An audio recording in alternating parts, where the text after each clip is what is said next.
Nathalie Campagnolo.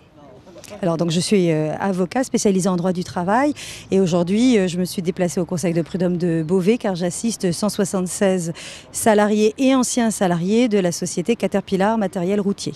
Alors mes clients ont saisi tous le Conseil de prud'homme de Beauvais en contestation de la fermeture du site de Rantigny, de leur licenciement pour motif économique ou de leur licenciement à venir, puisque c'est un plan de licenciement qui s'étale sur plus de 18 mois. Alors, sans surprise, c'est un préalable de conciliation qui est prévu par la loi, mais il n'y a vraiment que la loi et peut-être les conseillers prud'hommes qui l'espèrent, car bien entendu, j'ai exprimé le fait que mes requérants étaient ouverts à toute discussion, et comme à l'habitude, on m'a rétorqué qu'on n'était ouvert à aucune discussion. Donc c'est une conciliation qui n'a pas lieu.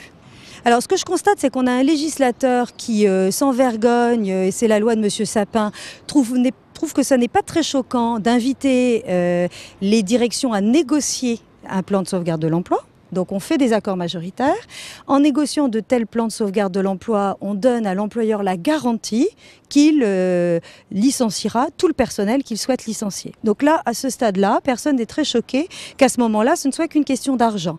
Le jour où je saisis le Conseil de prud'homme, en leur posant la question la plus basique, à savoir, est-ce que cette fermeture de site, est-ce que ces licenciements sont légitimes, est-ce qu'il y a un motif économique valable, à ce moment-là, on est très choqué que je vienne réclamer de l'argent, que je vienne réclamer des comptes et voire même que éventuellement j'ouvre des négociations. Donc il y a a priori un temps de la négociation quand ça permet de garantir l'employeur pour licencier tout le monde à bon compte, mais il n'y a plus le temps de la discussion financière lorsqu'il est question des fondamentaux du licenciement. Est-ce qu'il y a un élément valable ?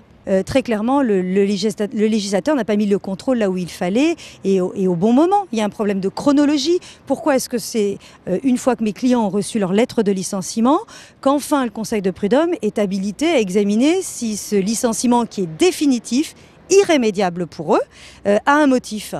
Très clairement, il faut, et c'est ce que nous réclamons depuis des années, que nous puissions saisir les juridictions à définir lesquelles, avant la notification des licenciements, dès l'annonce des projets de licenciement, dès l'annonce des projets de fermeture d'entreprise, pour qu'un juge, dans le cadre d'un État démocratique, pour qu'un juge vienne faire ce contrôle juridique.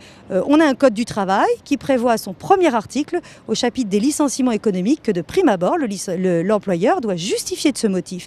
Or, une fois que nous sommes licenciés, cette justification, c'est ce qu'on examine en dernier dans un dossier.